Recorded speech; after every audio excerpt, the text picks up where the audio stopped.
Olá, sejam muito bem-vindos ao novo Ensino Médio de São Paulo aqui no CMSP. Eu sou o Tony, seu professor de Conexão Empreendedora. Este é o meu sinal. Para quem não está me vendo, eu sou um homem pardo, de estatura mediana, tenho os cabelos pretos, um pouco grisalhos, tenho uma barba comprida também, uns 5 dedos de barba aí, bem grisalha. Tenho 2 piercings no nariz, tenho piercings e brincos nas 2 orelhas, tô usando óculos de armação marrom, tô com uma camiseta branca e uma bandana no pescoço vermelha. Eu sou um lindo exemplar de professor, como eu sempre digo, né? E eu tô muito bem acompanhado aqui com outro lindo exemplar de professor. Vou deixar ele se apresentar, seja muito bem-vindo. Muito obrigado, Tony. Saudações, comunidade escolar. Eu sou o professor Alexandre, eu sou professor de matemática aqui do Centro de Mídias, faço parte da equipe, né? E para você que não me conhece, eu sou um brasileiro nato, descendente de japoneses, e hoje eu uso óculos de armação preta, e hoje eu estou vestindo uma blusa marrom, porque começou a esfriar aqui, né? E eu estou no aprofundamento de ciências em ação, mas hoje eu vou vir aqui dar uma ajuda aqui no empreendedorismo, Conexão Empreendedora aqui do professor Tony, Perfeito. Porque a minha também tem o eixo estruturante empreendedorismo. Legal, isso é muito... Ó, a gente não pode esquecer que você tem os cabelos grisalhos também, é curto, né? Legal, pra galera ver a gente aí. Já quero agradecer a presença, opa, tudo enrolado aqui, presença da Kátia, seja muito bem-vinda a essa aula sobre empreendedorismo. A Kátia também tem um projeto de vida, ela é também uma empreendedora, isso aí, muito bom. Tudo que a gente faz, tudo que a gente pensa em fazer na nossa vida, também é um empreendimento. Então a gente já conseguiu criar algumas relações entre projeto de vida e empreendedorismo também, isso é muito legal. E o Alexandre, como ele já falou, ele já faz parte de um aprofundamento também, né? Me conta um pouquinho sobre o seu aprofundamento, só para a galera se situar. Então, o meu aprofundamento é o Ciência em Ação, tá? O meu componente curricular é o projeto, construção sustentável, desculpa. Legal. Eu já estava confundindo com unidade curricular, desculpa. Tranquilo. E assim, e já estamos também no finalzinho, né? Sim. E no final, o que acontece? A gente vai fazer uma propaganda, né? Que a gente chama de pitch, a respeito do produto que a gente começou a elaborar lá na atividade 2. Então, na atividade 2, a gente foi já imaginando um produto ou um serviço para no 5 a gente tentar vender ele, né? Fazer uma propaganda para ver se, digamos, uma simulação para ver se tem algum interessado a respeito do nosso produto. Legal, né? uma coisa que é interessante é que no dia 21 a gente também vai ter uma aula relacionando essa ideia da propaganda, o pitch também num produto aqui, que no caso é o empreendimento aí do Marcos, né? Sucesso é aqui. Então a gente percebe que tá super interligado as ideias aí também, né? Você tá com outros professores também no aprofundamento, né? Fala pra mim quem são. Sim, eu tô com o professor Magno e com a professora Eveline, né? Sim. O professor Magno tá na parte de eficiência energética. Legal. Então ele trabalha com uma lâmpada especial. Legal. Pra quem não lembra, o professor Magno já veio aqui, ele mostrou a lâmpada de Moser pra gente, a gente chamou de litro de luz, né? A luz engarrafada, a gente apagou todas as luzes aqui e com o auxílio de um laser ele mostrou que aquilo ilumina mesmo. O laser verde? Bacana! E a gente fez uma análise SWOT desse trabalho dele também, né? Vendo quais são as forças, as fraquezas, as oportunidades e as ameaças do produto dele também. Muito legal. A gente pode fazer isso aí hoje também com o seu empreendimento também. Conta mais, fala mais. Aqui o meu eu fiz no virtual, né? Legal. Porque construir uma casa assim fica meio desproporcional, meio irreal, né? Sim. Mas assim, eu fiz a maquete virtual, né? E que assim, tanto a lâmpada de Moser quanto a parte que a professora Eveline está trabalhando, que é o esgoto, né? Digamos assim. Podem ser aplicados na Ela está trabalhando com a ideia de resíduos, né? Isso, de resíduos, exatamente. Ela fala de composteiras, fala de toda essa parte aí que pode ser utilizada e protegendo o meio ambiente, né? Assim, Legal. Não é só assim, porque tem muito lugar que não tem rede de esgoto, né? Sim. Legal. Muito bacana isso aí. Então uma coisa que a gente tem sempre falado aqui, Alexandre, aqui não dá para ser um empreendedor sem trabalhar com a ideia da sustentabilidade também. Então a gente percebeu que quando a gente fala sobre inovação, quando a gente fala sobre Eco-inovação também, a gente trabalhou também essa ideia da eco-inovação, né? E trabalhar o empreendedorismo em volta disso também, obedecendo às ODS, que são os Objetivos de Desenvolvimento Sustentável. Mas você reparou que atualmente as grandes empresas, aliás, a maioria das empresas, não precisa ser somente as grandes, né? Sim. Eles estão investindo muito em sustentabilidade nos seus produtos. Exatamente. Né? Assim, eles estão falando desde a origem até o descarte, é tudo sustentável, porque hoje em dia eles estão recebendo selos, né? Exatamente. Tem selos para falar, olha, mais sustentável, menos sustentável. E isso tá modificando o pensamento da sociedade, né? Isso é bem interessante. Muito bom, muito bom. E aí, ó, olha só, a nossa aula de hoje se chama Tipos de Empresa, Regime e Documentos Necessários para abrir empresa. Então a gente vai falar um pouquinho sobre isso também, claro que orientando a busca de profissionais aí para a área, né? O aprofundamento em matemática conectada, educação financeira sustentável e o componente curricular é conexão empreendedora. Também estou com mais 3 professoras aí. A Fernanda trabalha a importância da mídia na vida do jovem. A Ilana trabalha a ideia da educação financeira mesmo. Né? Ah, que interessante. Educação financeira em ação, acho que é isso, se eu não me engano, é isso daí. E a Viviane vai estar trabalhando a ideia de fenômenos físicos e análise de gráficos, né? Então a gente percebe que tudo bem amarradinho, tudo. E a gente percebe que não só dentro do nosso aprofundamento tem uma amarração, como a gente acabou de perceber que tem uma amarração entre a minha e a sua aqui também. Sim. Isso é muito legal também, muito bacana. Por conta do quê? Por conta do eixo estruturante, que é o eixo estruturante de empreendedorismo. Ah, sim. Tá? Muito legal. E aí, ó, não sei se você lembra, porque você já veio aqui e a gente já leu a história do Marcos. Lembra da história? Dos móveis lá? Dos móveis, que foi uma bancarrota.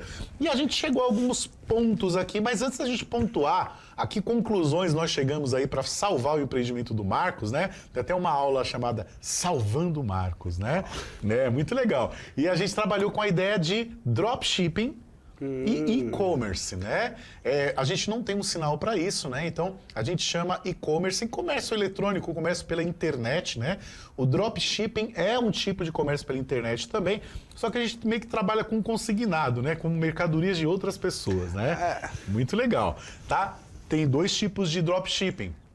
Nós temos o dropshipping que é nacional e o internacional. No nosso vídeo, a pessoa que estava orientando no vídeo falou assim, olha, eu não gosto muito desse negócio de dropshipping internacional, porque nem sempre o cliente vai gostar de esperar 30 dias para receber a mercadoria. Tem a questão de encargos de impostos que podem recair sobre o produto, né? Muitas vezes a gente não conhece o fornecedor, porque o cara está do outro lado do mar, né? Mas quando a gente trabalha com dropshipping nacional, isso pode ajudar. E é interessante essa ideia de dropshipping, porque o pouco que eu sei, por exemplo, é assim, você vê o produto de alguém, você gostou, falou, quero vender o seu produto. Sim. A própria pessoa pode te encaminhar materiais para você, para fazer a divulgação, para fazer a propaganda. Catálogos. Exatamente. Você não precisaria estar desprendendo do seu tempo ou do mesmo um custo a mais para bolar propagandas ou coisas do tipo para estar vendendo o produto que você achou interessante vender. Legal, você falou uma coisa legal a respeito do custo, né? Porque o que acontece? O Marcos, ele tá falido, né? Ele acabou fazendo aí um acordo com os fornecedores, né? E avisou todos os clientes também, fechou as portas e ele quer reerguer isso daí. Ele tem pouco dinheiro. Ele não vai ter muita grana para levantar isso. Então, a que conclusão nós chegamos? Se ele trabalhar em parceria com uma fábrica de móveis, o que vai acontecer? Ele vai trabalhar com o estoque da fábrica de móveis, ele não vai precisar criar um estoque para ele, e ele não precisa ter um imóvel grande para abrir essa loja. Ele pode simplesmente abrir, por exemplo, um escritório no centro lá da cidade dele, né? Justamente para atender esses clientes, e ele pode atender esses clientes de forma virtual. Como a gente vê que tem muitas lojas de imóveis que trabalham dessa forma, inclusive na semana retrasada eu fui até uma loja dessas. Eles pegam a planta da casa e eles fazem o desenho lá, eles não têm os móveis, tem uns mostruários lá e tal, mas não tem estoque. Eles não têm um estoque. Isso é legal para o Marcos, né? porque a questão do aluguel, né? Se ele alugar um imóvel gigante para guardar, né, todos os móveis lá, ele vai gastar muita grana com a ideia de aluguel também. Sim, o né? aluguel de galpões, né? Isso. É caro. Exato, É caro. sem falar que ele vai precisar de veículos também para transportar. Exatamente. Olha o tanto de custo que a gente conseguiu cortar aí, né? Fora a facilidade. Foi falado também a respeito do branding pessoal e o branding empresarial. Ele criar essa ideia, né, de como divulgar a empresa dele. Então isso é muito importante também. Vamos relembrar a história dele? Vamos lá, vamos relembrar. Olha lá, estudo de caso. Vamos recordar. Então quem é o Marcos? O Marcos é o dono da empresa Sucesso é Aqui, que é um sonho dele, né? Que estava residente em outro país. Não fala que país que é, tá? Com a pretensão de voltar ao Brasil e administrar seu próprio negócio. Então ele estava lá de boa, trabalhando no exterior, e falou assim, não, vou voltar para minha casa, porque a minha terra tem palmeiras onde canta o sabiá. Né? Se bem que sabiá não canta em palmeiras, mas tudo bem, não é essa a questão. A questão é que ele falou, não, vou voltar para o Brasil, e para isso, eu não quero trabalhar numa empresa, eu quero abrir a minha própria empresa. Só lembrando os jovens aí que quando a gente fala de empreendedorismo, não necessariamente para você empreender, você tem que abrir uma empresa, tá? Não é nada disso. Você pode trabalhar a ideia de empreendimento pessoal também e trabalhar como funcionário de uma empresa também. Você é um cara de sucesso, não tem problema algum. Não é essa a questão aqui. Sim, tá? é aquela coisa, né? Faz o trabalho e o outro, a coisa é profissional e pessoal, Exatamente. né? Realização profissional para se manter, tudo tal, mas seu sonho é abrir, sei lá, uma confeitaria, alguma coisa assim. Vai treinando nas horas que você não está trabalhando. Isso, exatamente. E você também pode fazer o caminho inverso do Marcos. Não é? O Marcos queria voltar do exterior para o Brasil. Você pode ter como empreendimento aí sair do Brasil. A gente já teve uma aula com a Viviane e com o Ed falando sobre viagem como empreendimento. Né? Que a viagem é um empreendimento. Se você viaja para aprender novas culturas, aprender uma nova língua, ou até mesmo trabalhar em empresas no exterior, também é um empreendimento. Sabe o que vem à minha cabeça agora? Sim. Por exemplo, pão de queijo, coxinha, risoles. Sim. Eu acho que fora do país não tem. Então, isso é muito bom. Você entendeu? Vai que, então eu vou, sei lá, para Portugal. Aí vou lá, vejo, tem um queijo bom, tem polvilho aqui, porque polvilho, né? Então, e quem sabe abrir uma loja de salgados, digamos assim. Salgados brasileiros, né? Exatamente. Também, é uma forma, né? É uma ideia muito bacana também. Aqui a gente já fez até um hambúrguer de pão de queijo. A gente já fez a ideia do hambúrguer de pão de queijo. Depois e churrasco, churrascaria também. Então, uma coisa muito legal. Muito bem. Então, ó, continuando a ler o caso aí do Marcão. Olha só. E aí, o Marcos, ele estava no auge dos seus 34 anos. Quanto tempo, né, que eu fiz 34 anos. Decidiu seu retorno ao Brasil no final de 2005, com a abertura do empreendimento no ano seguinte, ou seja, 2006. O ramo de atividade escolhido foi o comércio de imóveis. Olha só, muito bem. E aí, o que acontece? A gente já percebe aí que já tem uma coisa estranha, né? Se ele estava tanto tempo fora do Brasil, por que ele optou por abrir uma loja de imóveis, né? Eu fiquei curioso quando eu li esse texto. Até hoje eu não cheguei à conclusão do porquê loja de imóveis, né? A minha curiosidade foi, se ele chegou em 2005 e vai abrir em 2006, ele teve um ano para fazer a pesquisa, a investigação científica dele, para ele procurar um produto e... Sim. Assim, falar, não, é esse produto, é esse local, assim, ele... Só se ele pulou essa etapa. Ele falou, vou ficar um ano sem fazer nada, só ver o tempo Tirar passando. um ano sabático. Exato. E vai acontecer as coisas. Não é assim que... Entendeu? Vamos ver se ele pesquisou? Pelo contexto a gente já vai perceber. Vamos lá. Vou até pedir para você, tenha a liberdade aí durante o texto, se quiser apontar alguma fraqueza, alguma força aí do Marcos ou do empreendimento dele, fala que a gente já anota no rodapé do texto aí. Beleza? Bem, então vamos lá. Então o que mais que a gente tem? Por ser de uma família tradicional e focada no trabalho, o baixo nível de escolaridade de Marcos dificultou... Vou até pegar aqui um marca-texto, porque eu já sei que vai rolar alguma coisinha aí, né? Dificultou... Cadê? O processo de gestão. O processo de gestão dessa nova empresa. Essa dificuldade ficou evidente ao lidar com a parte burocrática do empreendimento.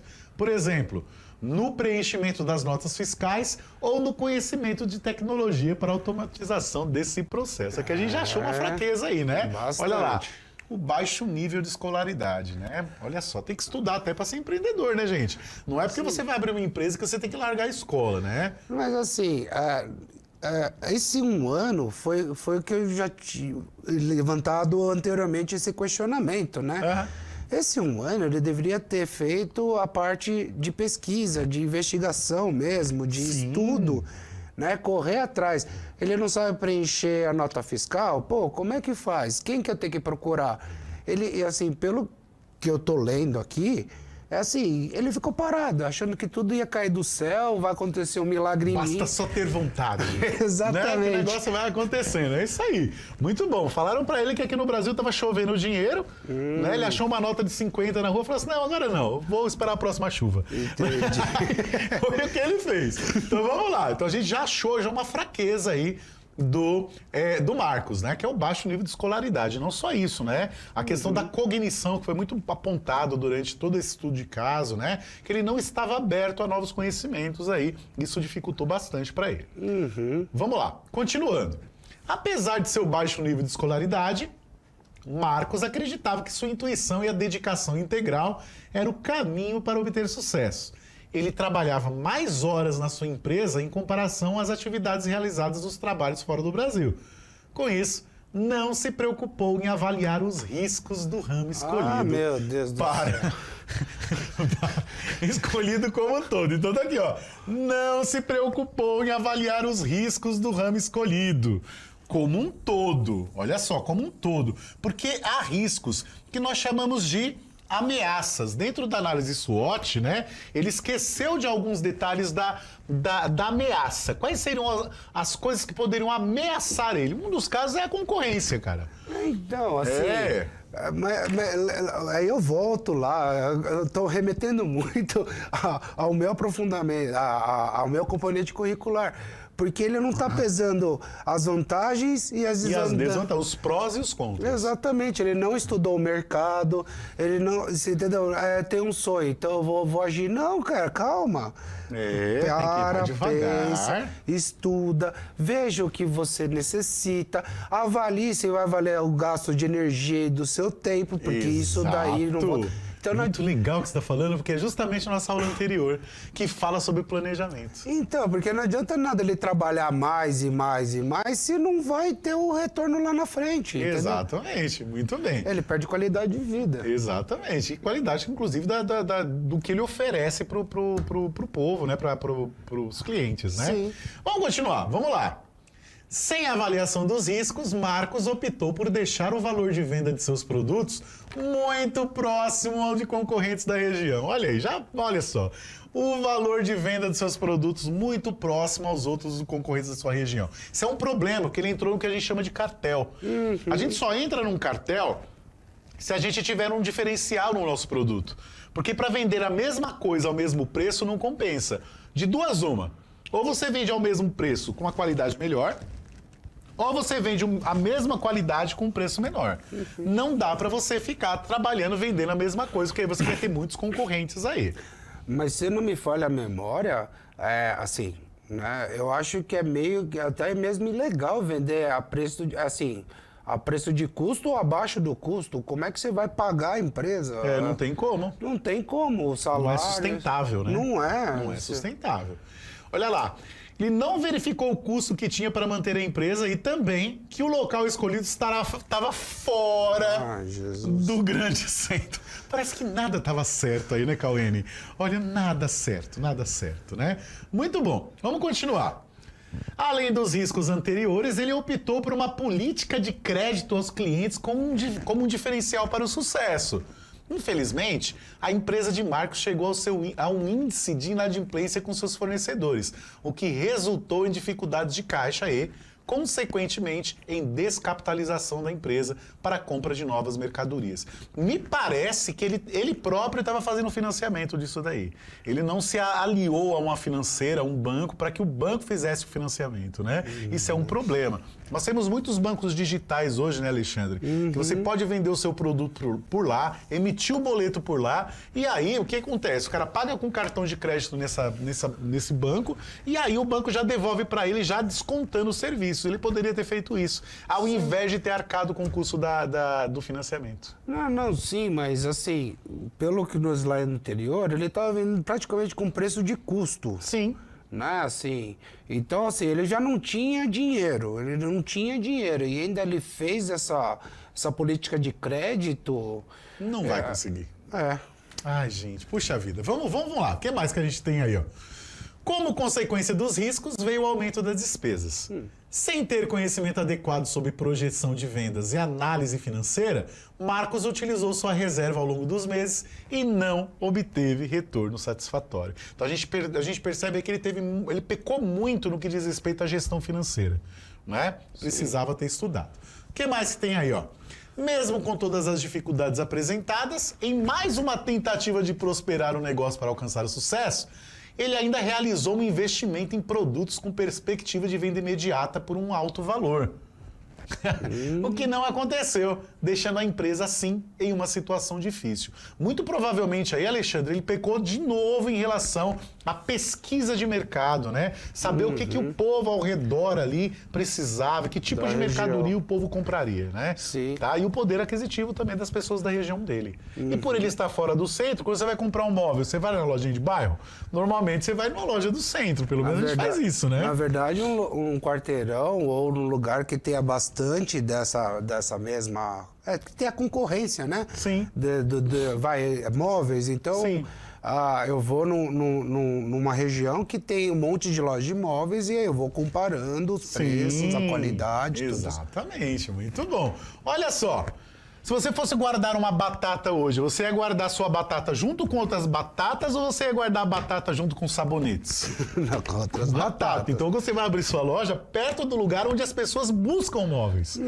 Exatamente. Não adianta você colocar sua loja de móveis, por exemplo, num lugar onde só vende instrumentos musicais. Quem é que vai buscar móvel onde se vende produtos musicais, né? Então, é essa questão, né? Então ele tinha que ter avaliado essa questão também. Faltou isso para ele. Vamos lá. Que nós temos aí? Para não ficar com dívidas, Marcos optou por fechar o negócio depois de 11 meses de atividade dele, não em um ano. Renegociou as dívidas com seus fornecedores e optou por comunicar todos os clientes sobre essa decisão.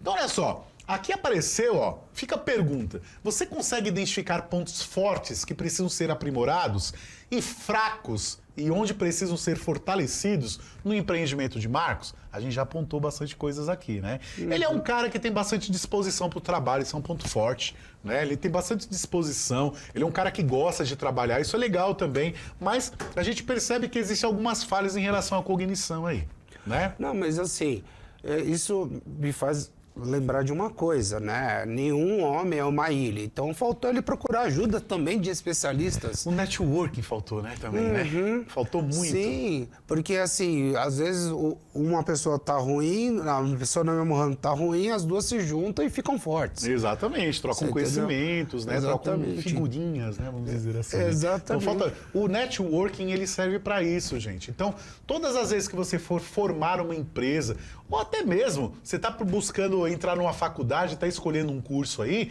tenta entrar em comunidades de pessoas que estão buscando esse mesmo curso que você, porque aí lá você vai conseguir informações a respeito disso. Isso vai te ajudar muito também. Lembre, a sua vida acadêmica também é um empreendimento, então você pode fazer esse link também, porque tudo que é falado de análise SWOT, pontos fortes e pontos fracos, também podem ser utilizados aí também. Tá certo? Sem sombra de Muito dúvida. bom, falei também 2 vezes, mas tá tudo bem, você entendeu a redundância aí, né? Vamos lá. E aí o que acontece? A gente já definiu que o Marcos ele pode abrir uma empresa de e-commerce, ou seja, vender pela internet. Ele vai vender pela internet os móveis agora, tá certo? Ele vai buscar parcerias, tá? Só que mesmo assim, ele vai precisar faturar. O que é faturar? Emitir nota fiscal. Ele vai precisar emitir essas notas fiscais aí. E aí ele pode optar por 3 tipos de empresa. Primeira delas, o microempreendedor individual. É a pessoa que trabalha por conta própria e se legaliza como pequeno empresário optante pelo Simples Nacional. Muito bem. O microempreendedor pode ter um único empregado e não pode ser sócio ou titular de outra empresa. O faturamento anual é igual ou inferior a R$81 mil, tá? Então, inclusive, eu vou até pedir para os estudantes anotarem no diário de bordo essa história aí do Simples Nacional. Façam essa pesquisa a respeito do Simples Nacional. Nossa aula ela é curta, né? Então, tem muitas coisas que é muito legal você pesquisar. Tem muitos vídeos, inclusive, do Sebrae falando sobre isso. Pesquise lá, porque é muito bacana também. Vamos lá. Segundo tipo de empresa, a microempresa, que é uma sociedade empresária, uma sociedade simples, uma empresa individual de responsabilidade limitada, que a gente chama de EIRELI, né? Tá? E o empresário devidamente registrados nos órgãos competentes, que autofigura em cada ano calendário. O faturamento igual ou inferior a R$360 mil por ano. Daria mais ou menos uns R$30 mil por mês aí, né? E conforme vai mudando de categoria para categoria, vai aumentando o quanto de imposto vai pagar, né? Exato. Por isso que essa opção é muito importante, saber se vai ser o MEI, o microempresário ou o último aqui, a empresa de pequeno porte. Ele não é uma empresa de grande porte, né? A gente já percebe que não é, né? Então, a empresa de pequeno porte não perderá o seu enquadramento se obter adicionais de receitas de exportação até o limite de R$4.800.000. O faturamento é superior a 360 mil e igual ou inferior a R$4.800.000. E aí, Alexandre, eu vou te fazer uma pergunta. Claro. Olha lá. E aí, o que você acha? O empreendimento do Marcos é de que tipo? É uma MEI, é uma microempresa ou uma empresa de pequeno porte? Como que você colocaria? A melhor opção para ele, na minha opinião, seria a MEI. A MEI? É. Mas é R$81 mil por ano só, ele vai vender imóveis. Se a gente dividir isso daí por 12 meses, vai dar quanto? Vai dar uns 3 mil só? De faturamento é pouco, não é? Vai tirar o sustento dele. A MEI, ela é boa, sabe pra quê? Por exemplo, o cara é um advogado, o cara é um dentista, por exemplo, o cara, uma manicure, uma pessoa que trabalha com estética, né? Que o faturamento é menor. No caso dele, vai ter que emitir muita nota fiscal. Eu acho que a microempresa é melhor. Porque mas até R$360 mil, né? Certo, mas ele não vai ter funcionário, vai ser ele mesmo ou ele vai... Ele vai ter que contratar pelo menos um funcionário aí, apesar de trabalhar com a internet. Entendi. Ele vai precisar de pelo menos uma pessoa auxiliando ele ali, porque senão vai ficar complicado. R$81 mil é pouco de faturamento para móveis, você não acha? É que tudo depende de quanto ele conseguir vender também, sim, né? claro. Mas assim, às vezes a gente faz por exemplo, uma pessoa vai comprar móveis para um apartamento. Tem um orçamento que já é R$30 mil. Um orçamento só, né? Então, se ele vender 2 desse daí, ele já ultrapassou. Sim. Então, o melhor é a microempresa. Ele não vai exportar e também não vai chegar a R$4.800.000 por ano. Foi convincente, Eu sou convincente. Então, vamos ver que é a microempresa. E aí, o que acontece? Para você abrir uma microempresa, você precisa aí, de alguns documentos. Primeiro, o documento do proprietário. O RG e CPF, a CNH, ela é válida porque ela já contém lá o CPF e o RG no número lá também, tá? O título de eleitor, tem que estar quites aí com as obrigações eleitorais, tá? O último recibo de entrega do imposto de renda. O que mais? O último recibo de entrega... Opa, foi 2 vezes aí, calma aí. O comprovante de endereço dele, do próprio, né? Do proprietário e dos sócios. E, se casado, a certidão de casamento, tá? Certo. Em relação à empresa, ele vai precisar do comprovante de endereço. Se não houver, há a possibilidade de usar o endereço do proprietário também, tá? Se não houver ainda, porque às vezes o cara está abrindo a empresa ainda, ele não tem o local e tal, então ele pode utilizar o endereço dele também. E o número do carnê do IPTU do local onde a empresa vai ficar, certo? Muito bom. E o último, recibo de entrega do IR também. Em relação ao regime tributário, ele pode escolher pelo lucro real, pelo lucro presumido, Simples Nacional e pesquisar a Lei Complementar 123, que fala sobre o Simples Nacional. Essa tela, pessoal, é a sua tarefa, tá? É isso que você tem que pesquisar agora para saber qual é o tipo de regime tributário que o Marcos poderia escolher aí. Faça pesquisa entre os três e, acima de tudo, olha lá na tela, olha lá. Procure um contador. Ah, sim, sem Tá? sombra de dúvida. Porque não vai fazer igual o Marcos, que tentou fazer as coisas sem saber. Procura um contador, peça orientação, coloque nas despesas da empresa essa despesa com o contador também, porque ele é primordial. É investimento, né? Despesa. Exatamente. Então faz parte aí do que a empresa precisa. E na tela nós já temos aí nosso QR Code para sua avaliação. Avalie nossa aula. Se gostou, Tony, adorei a aula. Se não gostou, Alexandre, não gostei muito. É isso aí. Muito obrigado, Cauene, a toda a produção do CMSP, a Elo, que está aqui conosco também. Muito obrigado. Um cheiro a todos. Muito obrigado, Alexandre, Eu também. que agradeço. Até a próxima. Tchau, tchau. Tchau, tchau.